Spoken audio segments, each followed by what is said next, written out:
I have 5 financial steps for you in 2023 to improve your finances.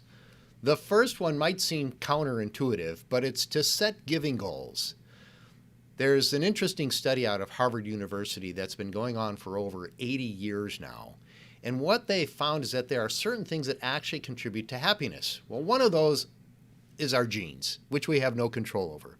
But that's not the whole picture. There's a lot that we do, choices that we make that affect our happiness. And they have found that part of this relates to generosity. One of the first areas is generosity in forgiveness, what they call not sweating the small stuff and being willing and ready to forgive, being generous with forgiveness.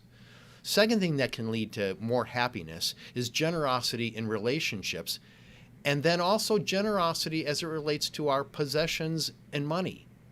I have a client that has told me when we approach life with open hands, we can receive. When we approach life with closed hands, it's very difficult to receive. And we find that this is true as it relates to generosity. The second step for 2023 is to build your short-term savings and emergency account. Since 2008, we have not had interest rates that compelled us to put money into short-term savings because we weren't earning anything.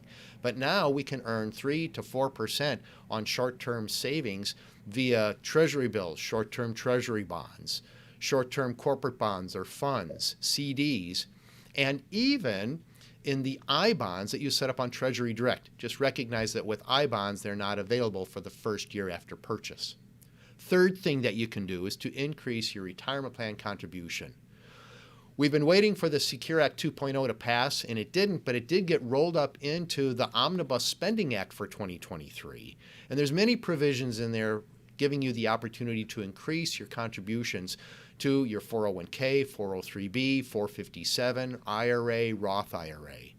So be sure to take advantage of those and increase your contributions each year. Inflation is pushing up the cost of things, which means that it's going to cost more to retire.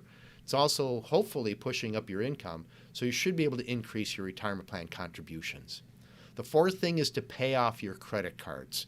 We developed some bad habits during the pandemic, and one of those was spending more on plastic. And what stats show us is that when we spend on plastic, we tend to spend more than when we spend with cash. So if you built up some of those balances, get those balances paid off. That just works against you having those balances that roll over month to month, charging the high interest rate. Number 5, track your spending and put together your financial plan. Again, the pandemic kind of created a short-term mindset for many people. And this even related to their budgeting. They maybe stopped tracking their expenses. Things were so different. And now that we have inflation, it's very important to track that spending. If you're the type of person that just goes to the grocery store and buys the same thing every time and you don't really pay attention to the price increase, well, you may have a budget buster on your hands there. If you're tracking your spending, you're going to see that occurring and you'll be able to adjust your budget or adjust your purchasing strategies.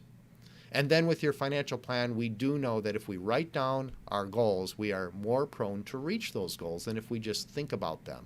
So that's part of the financial planning process, tracking your spending, writing down your goals, and then meet with your financial advisor to make sure that you're on track to reach those goals. Well, practice these for 2023 in order to give you a more prosperous and satisfying 2023.